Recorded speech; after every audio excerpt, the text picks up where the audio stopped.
story goes back to Persia in a really interesting way.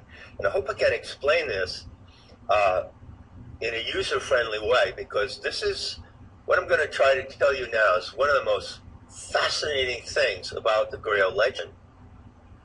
You see, when you think of Persians in the pre-Christian era, you locate them in Iran, what is today Iran, and it runs all the way up to the Caucasus Mountains, and that is the border that goes into the area of the Caucasus, which is, in my view, the homeland or geographic matrix of the rootstock of the white races. So the original Persians were Aryans. They were white.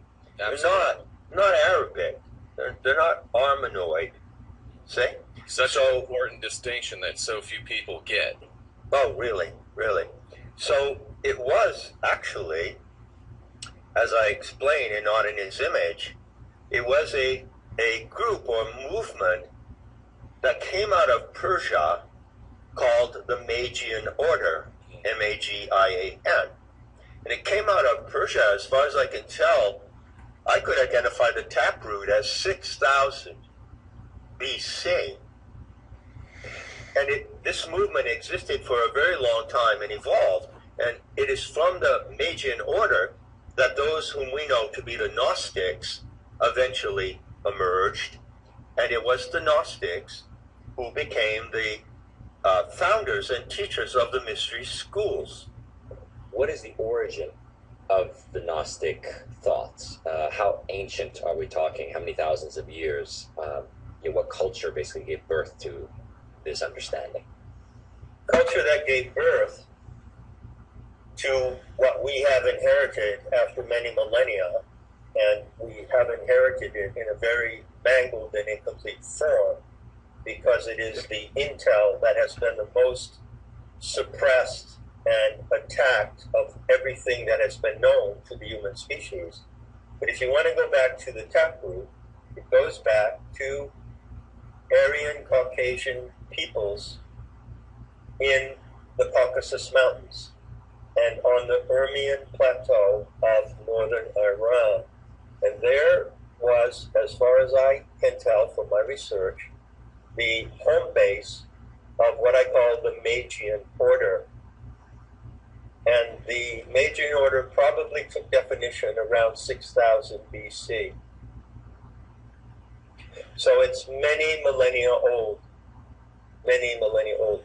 And what we call the Gnostics today, as I say in my book, they didn't call themselves Gnostics, but they called themselves Telestai, meaning those who are aimed, those who have an aim, a purpose, those who know where we're going, you see.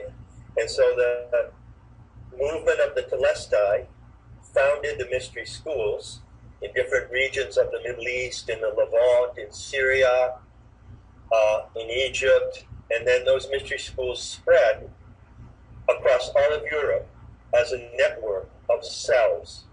And the taproot of that whole movement, that diverse movement, was the Magian Order, going back to ancient Persia.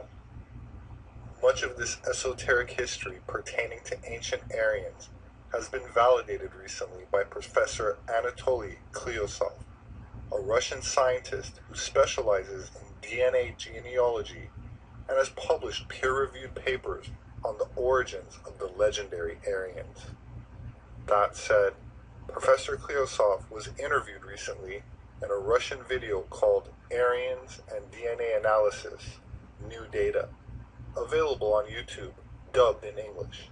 I'd like to now play a brief excerpt. So, we've sorted out the Scythians and the self-designation of the Aryans, or at least their descendants. But we must say that among historians and archaeologists, there's still complete confusion about the Aryans, and this is despite the fact that the Aryans have been studied for, well, at least 150, maybe 200 years. And so, in DNA genealogy, and not only by analyzing data, not only mutations, but also historical data, we came to the conclusion that the era of the Aryans, as they were called, ended at least 2,500 years ago. This is ancient Persia. This is the Hamaini dynasty. When Darius wrote on his stylus, wrote, that is, about himself, I am Darius, I am Arius, son of Arius. And so to speak, this was probably the last mention in such famous literature when the word Aryan was written and officially accepted. So the Aryans aren't a thing of the past, or rather, the Aryans as a name are a thing of the past, but their descendants are alive today. They represent hundreds of millions of people.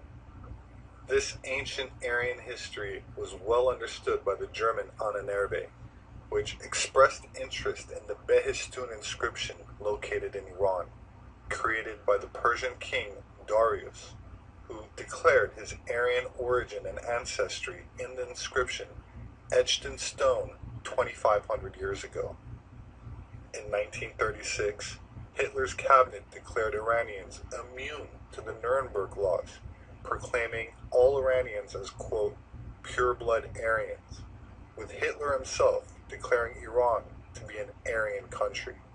Of course, the genome was not sequenced yet at that time, so I found my own DNA results to be quite interesting, given that my ancestry is half German and half Iranian. So I thought I'd share a recent update from the site Genome Link. Northern European, 32.9%. That's British, French, German, Irish, Scandinavian. Other European have the most at 49.4%.